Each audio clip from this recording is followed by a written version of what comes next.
Good afternoon, Mr. Bradley. Good afternoon.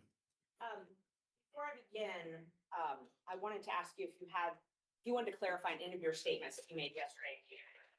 Go ahead and begin. I wanted to ask if you wanted to clarify any of your statements that you made yesterday. Go ahead and ask whatever you're going to ask, Ms. Merchant. You initially became involved in this matter because you called me. Right? Absolutely not. I didn't call you. No, it was through a third party. You called me after you read an article and I don't even know where it was. I found one in the Washington Examiner. I've got an objection. Can we approach the bench? Okay. Well, I can alert the court broadly to my concerns. This witness, it appears from the questions that Ms. Merchant had proposed, don't differentiate between what I'm considering three kind of buckets of information that this witness might have. One is communication derived from his representation of Mr. Lee. Second is any information that he might have from personal knowledge. The third category, which I believe is the substance of what Ms. Merchant wants to go into, is information not derived from personal observation, not derived from communication with Mr. Wade, his client, but gossip, secondhand, third-hand, speculative things. Ms. Merchant's questions don't differentiate those categories of information. And I'm concerned about the questions being proposed without that qualification so that Mr. Bradley doesn't know when to invoke a privilege. I think the testimony yesterday was he didn't have any personal knowledge of any of this. That was my understanding of the testimony. I believe that was Mr. Bradley's sworn testimony yesterday. And my concern is that the gossip part, the unsourced hearsay, is where we're going to get to really fast. Sure. And I think that's a fair point. I think she's following the script that she already provided you. So we have more than enough notice of when that might be coming. I think the second she asks a question that you think might weigh into that, make the objection and we can rephrase if necessary. All right, Ms. Merchant, you can re-ask that last question. You read an article that was on September 11th discussing how much you and Mr. Wade were handling me, correct? That is correct. And you called me that same day and left me a voicemail on my cell phone asking me to call you back. I do not recall that, but I do not recall that. You don't recall that? I do not. So it's possible that happened. I do not recall calling you after the article came out. I was shown the article, but I do not recall calling you after the article. Can you tell us your phone number? It's 334-717. Wait, hold up. Why is that relevant, Ms. Yeah. Merchant? Because I need to establish that his phone number is the one that all of the texts that he had with me. Can you just ask him if he has texted you at some point? We can stipulate that as a matter of record. We don't need that on the record. Okay, we don't have to put it in the record. How about this? Can I show him a copy of his what he saved in my? Sure. Okay, I'll just do that. Now approach touch. You may. Take a look at that and just verify if that's your number and your cell phone. That is my number and my cell phone. Okay, and is that also your email address? That is my email Okay, address. great. Thank you. And I'll keep that separate, Judge, and we can redact it.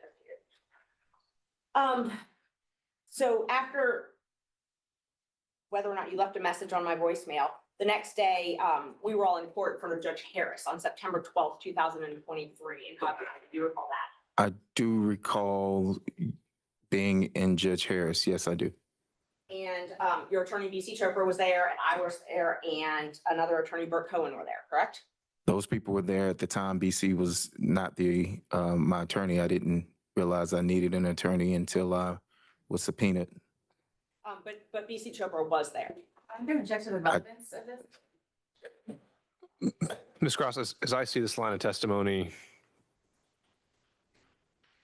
much of it is I'm taking in response to the original, how we started off this whole hearing, that Ms. Merchant had no basis whatsoever to bring this and she should be sanctioned. And I think she's laying that out.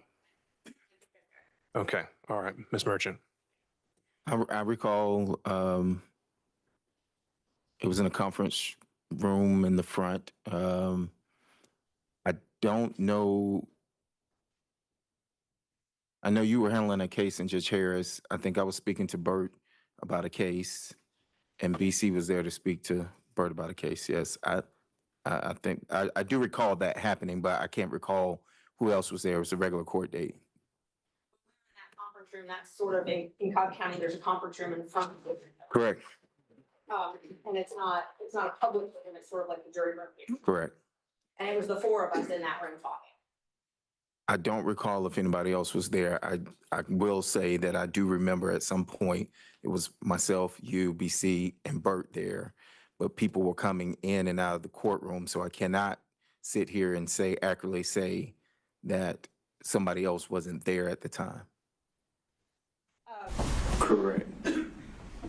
And based on that phone conversation, I told you I had been submitting open records requests and I was going to continue to submit open records requests, correct? Based off what phone conversation? Based upon our conversation in court.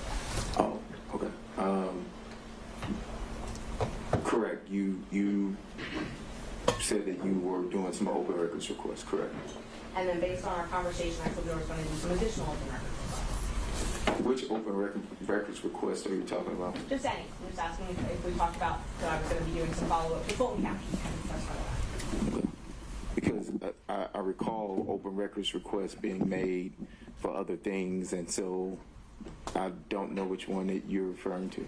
At that time, we talked about getting, I guess it's called a county card and getting access cards and things like that for coming in and out of Fulton County for you, Mr. Wade, Okay. and all of the access that you all have to Yes, the office. yes. And you asked me, did I have an access card? And you are the one that told me that you and Mr. Wade, or that Mr. Wade at least had an access card.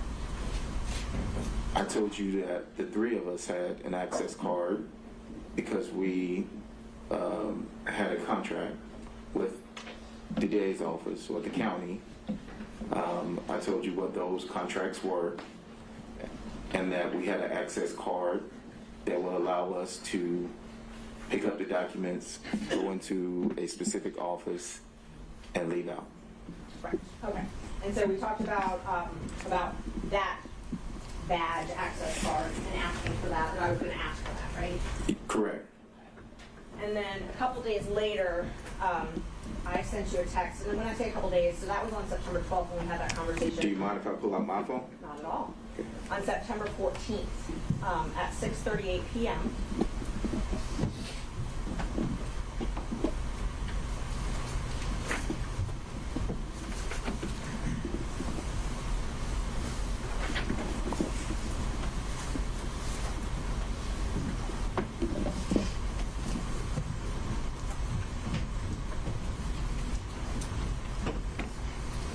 And what day was this?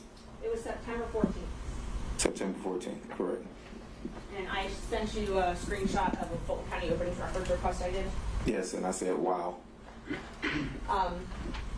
And then,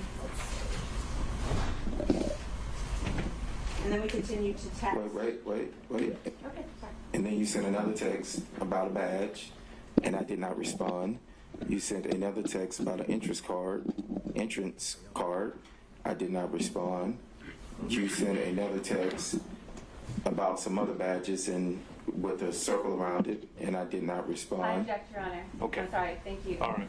Mr. I- Bradley, if you could just respond to the question asked and only the question asked. That was Thank you, sir. actually, I have an additional Okay. thing I want to raise.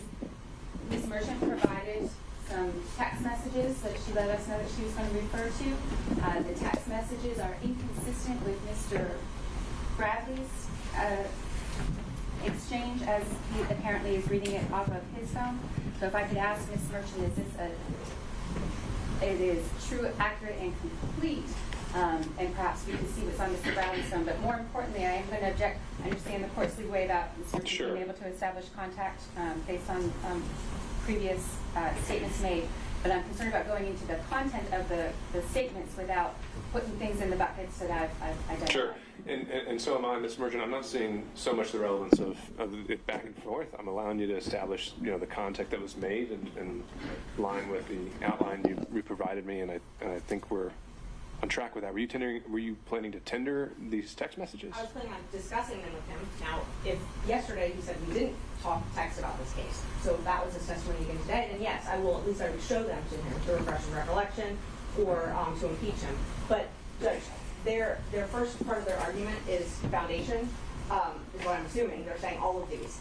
They're not all relevant. I can give you all of my texts, but they're not all relevant. And so they asked for screenshots, and so I took screenshots. If there is a way to submit my entire text history with Mr. Bradley, then that's fine. If they want us to read every single text, that's fine. I just don't want to be in a position where people are saying that I'm not. Well, I also want to avoid the situation where you as counsel of record are having to just lay the foundation and do that sort of thing yourself. So I don't know how much further we can go with this before we get into that. So. Well, I'm not sure what their objection is. So I asked him about one question, and he read Sure. off several other. Why don't we just go with your next question, and we'll see where we go from there. All right, let's move on. But, so. Mr. Bradley, wait for her to ask a question. And I understand that, Judge, and I'm not Well, trying to. apparently you don't, sir. Wait for her to ask a question, and you'll have a chance. So I think the last thing I asked you was about September 14th. So those texts that you're talking about, those refer to the issue that we're here today about, though? Some text did, yes. Yes, okay. And then you called me again on September 15th, 2023, and we spoke on the phone. I do not recall that. Well, I texted you and said I needed to call you back, and then I later called you back. I'm not sure. I do not recall. You don't recall that? Okay. And do you recall the following Monday? Your Honor, I appreciate the question as it is on the form, and if the question is what she's going to read, I object to it even being asked.